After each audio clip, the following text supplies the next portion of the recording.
Welcome to my channel. Today we're gonna go way back to the days of platform shoes and bell-bottoms. We're talking about disco.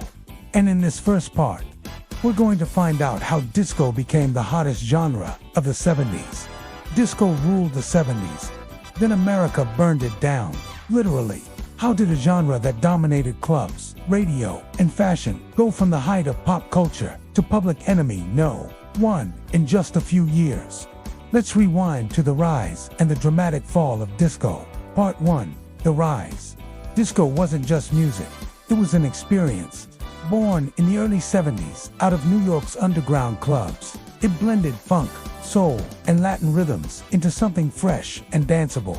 Clubs like Studio 54 and Paradise Garage made disco the heartbeat of nightlife.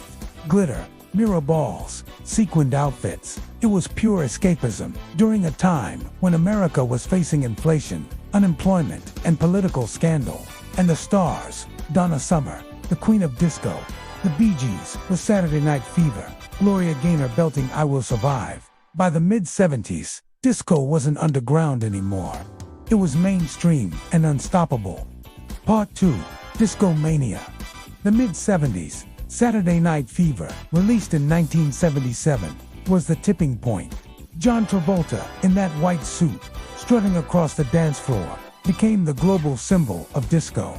The soundtrack sold over 40 million copies, making it one of the best-selling albums of all time. Suddenly, disco was everywhere, on the radio, in commercials, even in fashion trends like platform shoes and bell-bottoms. But when something grows too big, too fast, backlash is often waiting. Part 3. The backlash begins. By the late 70s, not everyone was on the dance floor. Rock fans complained that disco was shallow, repetitive, and taking over radio stations. There was also an undercurrent of something deeper. Disco had roots in Black, Latino, and LGBTQ communities. As it went mainstream, the backlash sometimes carried undertones of racism, homophobia, and cultural tension. Still, no one expected the backlash to explode the way it did in 1979. Part 4. Disco Demolition Night. July 12, 1979. Comiskey Park in Chicago. A baseball doubleheader was promoted with a stunt. Bring a disco record, and they'll blow it up on the field.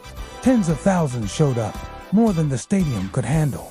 People stormed the field, chanting "Disco sucks." Piles of vinyl records were blown up in an explosion. The event turned into a riot. The second baseball game had to be canceled, and the message was clear. Disco was out, and rock fans wanted it buried. This one night came to symbolize the death of disco. Part 5. Aftermath. The death of a genre. After Disco Demolition Night, radio stations quickly shifted away from disco. By 1980, the genre had virtually disappeared from the charts. But disco never truly died. It evolved. The 4-on-3-floor beats and danceable rhythms lived on in electronic, house, and pop music. Madonna, Michael Jackson, and later dance music in the 80s and 90s all carried disco's DNA. Part 6. Disco's legacy today. Today, disco is seen in a different light. Songs like Stayin' Alive, The Freak and I Will Survive are timeless classics. Fashion from the disco era still inspires designers. And modern artists from Daft Punk to Dua Lipa openly borrow disco elements for new hits. Disco might have been buried in 1979, but it never really left. So, love it or hate it, what's your disco song? Drop it in the comments below. And if you want more stories from the 70s and 80s that shaped culture, make sure to like, subscribe, and join me for the next trip down memory lane. See you next time.